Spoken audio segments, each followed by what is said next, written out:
தற்போது கிடைத்துள்ள அண்மை செய்தி. மத்திய பிரதேச மாநிலம் ரத்லம் மாவட்டத்தில் திருவனந்தபுரம் ஹாரத் நிஜாமுதீன் ராஜ்தானி எக்ஸ்பிரஸ் ரயிலில் தீ விபத்து ஏற்பட்டுள்ளது. இது பற்றிய அண்மை செய்தியை நாம் தற்போது பார்த்து கொண்டிருக்கிறோம். கூடுதல் தகவல்களுடன் செய்தியாளர் குணசுந்தரி இணைக்கிறார். குணசுந்தரி, இந்த தீ விபத்து எதனால் ஏற்பட்டது? இதன் காரணங்கள் என்ன? வணக்கம் ஜெயா. மத்திய பிரதேச மாநிலம் ரத்லம் மாவட்டம் அருகே திருவனந்தபுரம் ஹஸ்ரத் நிஜாமுதீன் ராஜஸ்தானி எக்ஸ்பிரஸ் ரயிலின் ஒரு பெட்டியில் இன்று அதிகாலை திடீரென தீ விபத்து என்பது ஏற்பட்டிருக்கிறது. குறிப்பாக மேற்கு மத்திய ரயில்வே கோட்ட பிரிவில் உள்ள லூனி ரிச்சா மற்றும் விக்ரம்கர் ஆலோட் ரயில் நிலையங்களுக்கு இடையே இன்று அதிகாலை சுமார் 5:30 மணி அளவில் இந்த விபத்து என்பது நடைபெற்றிருக்கிறது. குறிப்பாக ரயிலின் B1 எனப்படும் பெட்டியில் இருந்து புகை மற்றும் தீ என்பது பரவி இருக்கிறது.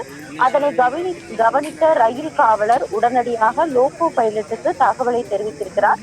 உடனடியாக அந்த இடத்திலேயே ரயில் என்பது நிறுத்தப்பட்டிருக்கிறது. அதன் பிறகாக ரயில் அவசரமாக நிறுத்தப்பட்டவுடன் மீட்பு நடவடிக்கைகள் என்பது மேற்கொள்ளப்பட்டிருக்கிறது. குறிப்பாக தீ விபத்து ஏற்பட்ட அந்த பெட்டியில் மொத்தமாக 68 பேர் பயணம் செய்திருக்கிறார்கள். 68 பேரும் 15, அதாவது தீ என்பது பரவியவுடன் ரயில் நிறுத்தப்பட்ட ஒரு 15 நிமிடங்களேயே அந்த 68 பேரும் பத்திரமாக மீட்கப்பட்டும் வெளியேற்றப்பட்டும் இருக்கின்றனர். குறிப்பாக மேலும் இந்த தீ என்பது பரவாமல் தடுக்க மின்சார ஒயரிங் இணைப்பு உடனடியாக துண்டிக்கப்பட்டதுடன் தீ பற்றி அந்த B1 பெட்டி ரயிலில் இருந்து முழுவதுமாக நீக்கப்பட்டிருக்கிறது.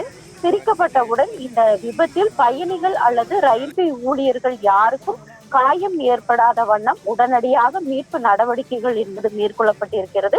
குறிப்பாக சம்பவ இடத்திற்கு ரயில்வே பாதுகாப்பு படை மற்றும் மீட்பு குழுக்கள் விரைந்து சென்று தீயை கட்டுப்படுத்தும் பணியில் தற்போது வரை ஈடுபட்டு வருகிறார்கள். ஜெயா, ரயில் விபத்து தொடர்பான கூடுதல் தகவல்களுக்கு நன்றி குணசுந்தரி.